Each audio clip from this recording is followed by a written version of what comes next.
You are a B2B service-based business owner and you are looking to gain more clients, create more impact, and more revenue in your business. Tune in to Amplify Your Marketing Message with Christine Campbell-Rappin. Every week, we're going to take you through how to build an audience of buyers, mastering your marketing message, and making offers that convert consistently. We'll see you all on the inside.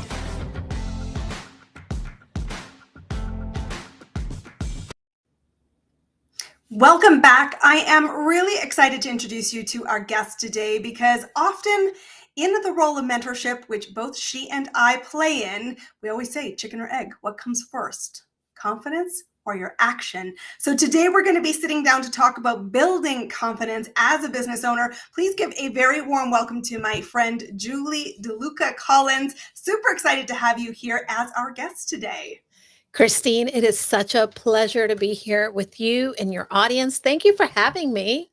Absolutely. So Julie and I have been playing together now for, I'm going to say more than a year, pretty close to a year. Yeah, just She's about. fabulous, guys. You're going to love what she's all about. But we want to talk about confidence. Like, let's just start right into the deep end, as you know I love to do.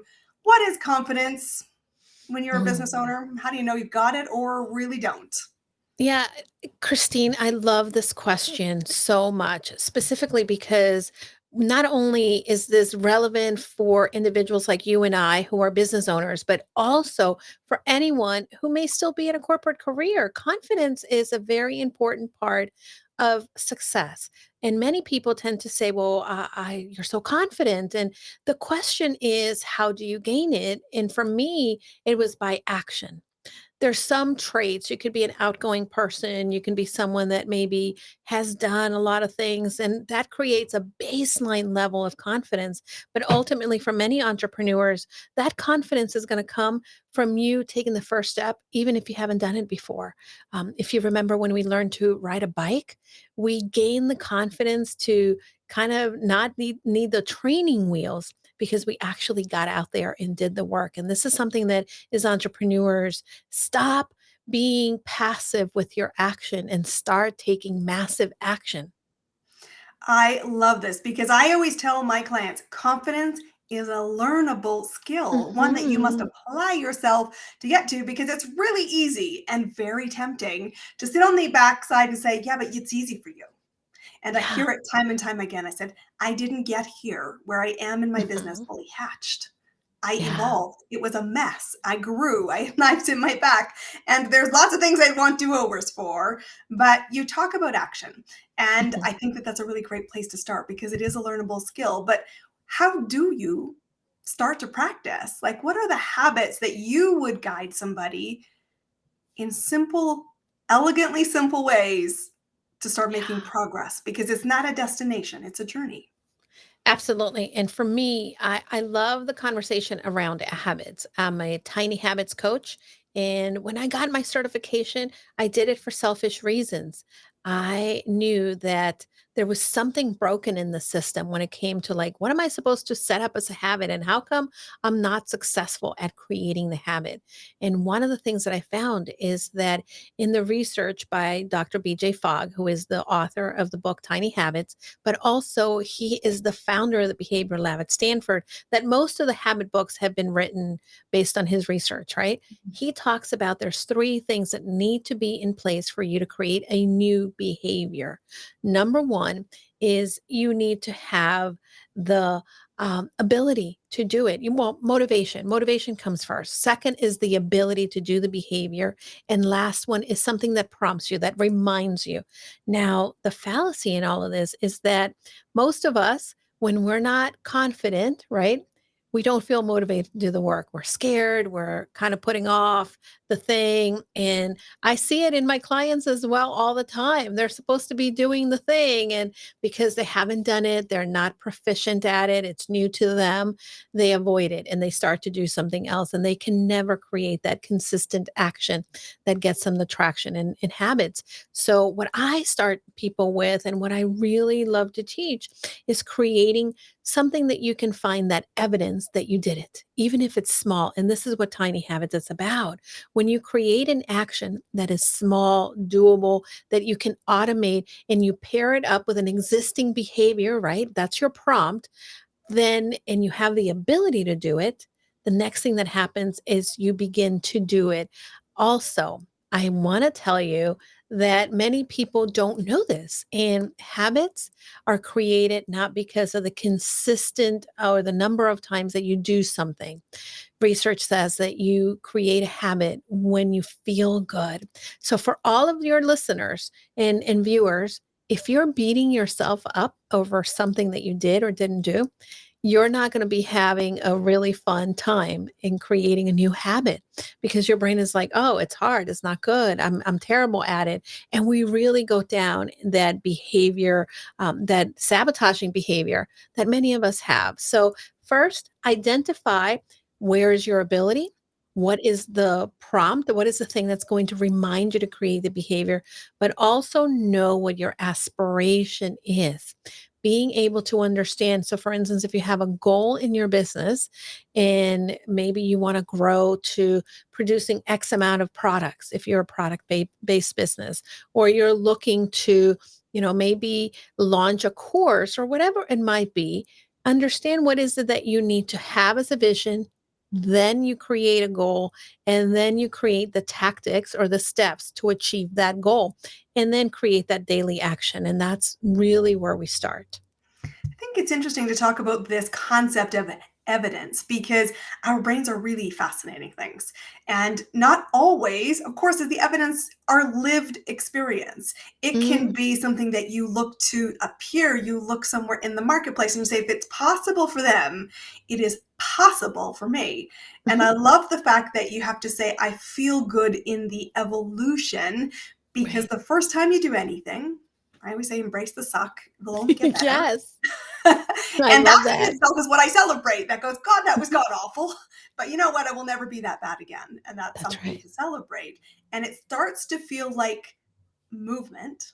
And as Mhm. you all have heard many times here on Amplify Your Marketing Message, movement is the key because it is what builds momentum. And it isn't linear. And I want to talk about that for a second because you said something quite interesting there, which is we get in our own way and we sabotage ourselves. Mhm. What does sabotage look like?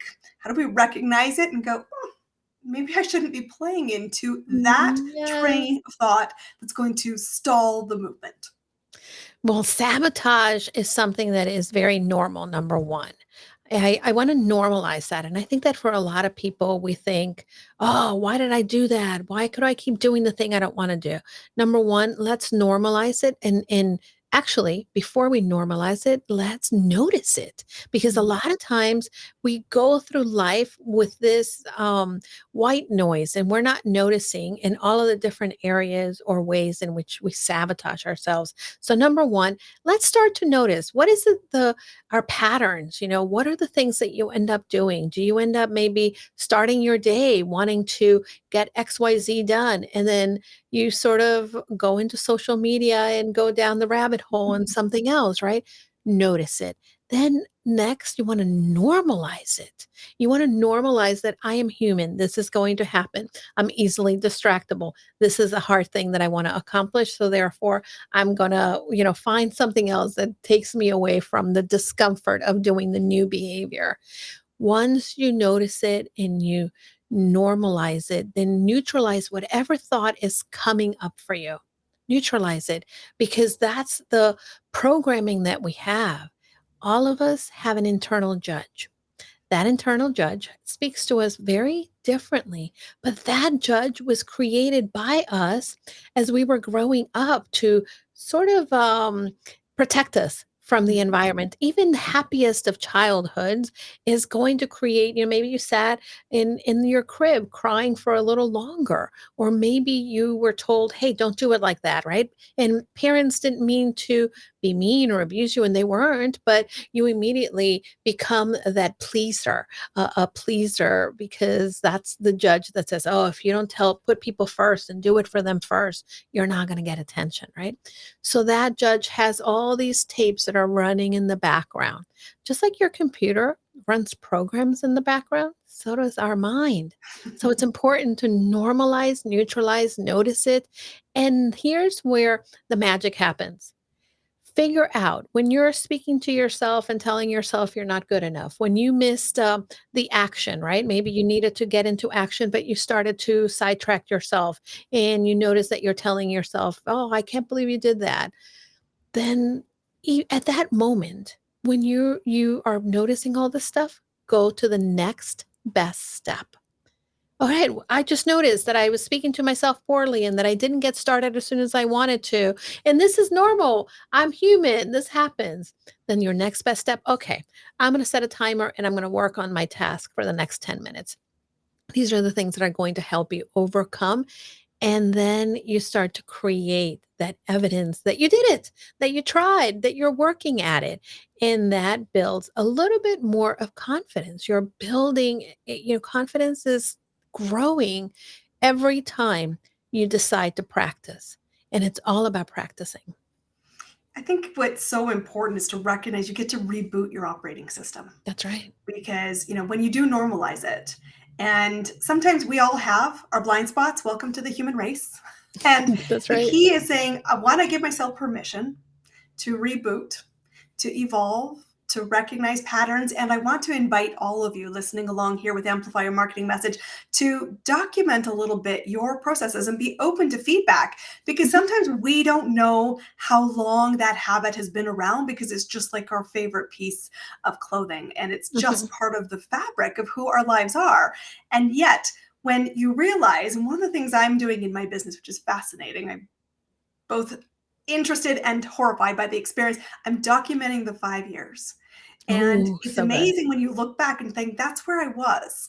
That's the Hmm. habit that was shifting. That Yeah. is a pattern. Ooh, I see it now, because this is the same thing. And what words keep coming up? Because you said that's that unconscious or Mhm. subliminal stuff that's really going on in your brain. You're saying, what are you focusing on? And then give yourself permission to say, is that helpful? Keep doing it, build a new habit. Or it's not a habit that is particularly effective, productive, and in your best interest. So reboot. Like a computer, Mhm. you can reboot this. That's And right. I would love to know if you have any tip that you personally do yourself to help you be aware of the Yeah. patterns that are serving you, as as a business owner yourself, are continuing to evolve. Absolutely. And I love that you are creating evidence for your 5 years. I think that this is the one thing that many people are afraid to look at. There's a concept I learned from a book called The Gap and the Gain. And this is really, really important. It's by Dan Sullivan and Dr. Benjamin Harding. I highly recommend it. They're incredible in some of these concepts, but I I really adopted them into my own personal business. And when I started to do that, I saw the difference. The gap in the gain, the premise is for as long as you're focusing on, you started here and you want to be here, and you see, oh, that's a big gap. Look at all the places I still have to go. I can't believe I'm not there yet. Oh my goodness. Take, for example, one of the dreams, the visions, goals that I have in my business is that eventually we are going to retire my husband. That's a big audacious goal. It's a I know. vision. It's coming, right? But if I start to think about, wow, I know it's going to take a long time. We have to replace his salary. We have to have enough to be comfortable. All these other things need to happen. And I'm focusing on all the stuff that is yet to come. That's a big gap. However, if I focus on the gain, wow, look at where we started. I barely made any money. There's a month that I came, when I started my business, I thought, oh, everyone's going to hire me. I'm a former senior executive, C suite. Who wouldn't want me? Well, guess what? There were a lot of things that I needed to learn. There are a lot of things that I needed to put in place. And that first month, it was abysmal, right? Mhm. However, there were some incredible lessons, and if I look back over the course of the last 3 years, there's evidence. Focusing on that evidence makes me feel good, makes me feel proud, and I see how far I've come. I remember someone said, "Well, you gotta send emails," and I'm like, "Oh, yeah, we had someone in my company do emails," and when I needed to do emails, I logged into, I think it was Mailchimp, and I was lost. Mhm. Like, "What? I don't understand. Like, what is a segment? What is a this? And what? I don't get it." Now, I have a thriving practice of sending emails in my business. But that was because it took time to get there. I had to take a long time to learn it, to fail at it, to figure out how does it is done. And again, that is really one of the practices that I have is one, staying in the gain, noticing the gain and celebrating the gains. And yes, there is a focus on where I want to be in the future. And I go back and I continually check my progress, but not live in the gap of that progress. And Oh, that's what I want to encourage people to do. I love that. Don't live in the gap and don't beat yourself up in that gap because that can be Yeah. absolutely the thing that stalls and starts the self sabotage to come back into play. I love that Mhm. you're also looking at the progress because let us both normalize. I have had months, so have you, where you don't have growth. There's Yeah. months where you don't move forward. There Right. are months when the best laid plans get rocky. But what Mhm. you're hearing from us both is stay the course. Yeah. Confidence comes through the action that said, I'm seeing the progress and I'm taking time equally to celebrate it. And I want to ask you before I move to the last question, how do you celebrate progress personally? What do you Oh do? my gosh, I love this question. I am a big celebrator. Number one is I track my progress on a weekly basis, right? I go back and I look at my week and I have a CEO date with myself in on Mondays typically and say, okay, these are the things that I'm looking to accomplish. This is what I'm going to do. When I celebrate at the end of the week, I go back and evaluate, did I do those things? And by the way, I do it from a neutral spot when I Mm. look at what I accomplished or did not accomplish for the week. Which means Neutral, no judgment of self, no peeps. judgment. Yes. And then when I do have some markers that I can say, oh, this is great. This is an accomplishment. I typically, well, because I love self care, I put some money aside and then I go to the spa or I I see a reward spa date in our myself future. spa days. And That's one of my treats too. by the way, I had a great couple weeks and I was launching a big summit and I did not get to do any mm, I would say big self-care. So today, this afternoon, because I'm an entrepreneur, I can take some time off. I went for a pedicure, I went for a manicure, and I went to and guess what? My phone was in the car. Why? Because I wanted to reconnect with me, being in the present, being in the moment. And that's a celebration that reminded me, hey, you accomplished all these things you set out to do for the month of August. So now that we're moving on to September, here's the celebration. So celebrating like that is really big for me. Giving myself time off, intentional margin, but also telling other people, hey, this is where I am today. Celebrate with me. When you have a community that celebrates with you, it makes it a lot sweeter to celebrate. I love this. And I think this is something we all, every woman, every man listening to this podcast, if you're on the entrepreneurial journey, I will guarantee you're not celebrating enough the Mm, progress. And that is ultimately how you will look back and say, look how far I've come. So, one thing I love to ask every business owner who I invite in to be a guest here on Amplify Your Marketing Messages, what's working right now? You're in momentum. You've come in. I know since you and I first met, we've just both been on these very big growth trajectories. But what are you attributing to the momentum that you have right now? well, my momentum really comes from something I already I shared. Number one, my habits. Number two, the way that I celebrate them and track my progress. Number three, the other thing that has really helped me in the momentum is having connection. Connection is the word. I don't know if you can see it back there. It's my word for the year in 2022. And it was something that is so aligned with my values that I thought, you know what? This is not just the word for the year. This is another value that I have. Having the connection has allowed me to continue to collaborate with incredible individuals like you, like Ella, some other podcasters and business owners that are phenomenal at what they do. And really, when we view individuals as collaborators, as promotional partners, as people that we do life with, as opposed to seeing competition, we go a lot further. There's always going to be someone that does something very similar than you. However, when you collaborate, there's enough room for everyone. And that is one of the things that has helped me continue to get to the level that I am today. I love it. Co-creation is so powerful. You don't even Yeah. know what's possible. And you can't even aspire yet to the confidence to say, yeah, I'm going to go do that That's until right. you're around amazing people. So you are one of these amazing people, Julie. Thank Tell us you. how your audience can find us, how they connect to you, how they learn Hmm. more about these habits that you help people knock out of the park, because confidence is a learned habit. How do they find you? Absolutely. And thank you again for having me, Christine. I love the work that you're doing. You're a very intentional entrepreneur, and your message is really resonating not only with me, but for so many other people. If people want to connect with me, I'm Julie DeLuca Collins on all of the platforms. But the best way, and you're going to get some of my best stuff, is go to goconfidentlycoaching.com/quick links. My resources are there on habits. My resources are there on some of the sabotaging behaviors. If you want to take the quiz and figure out how do you sabotage yourself, you have a quiz there. And again, my best resources are yours for the taking at goconfidentlycoaching.com/quick links. Julie, it is an absolute pleasure always to share space with you.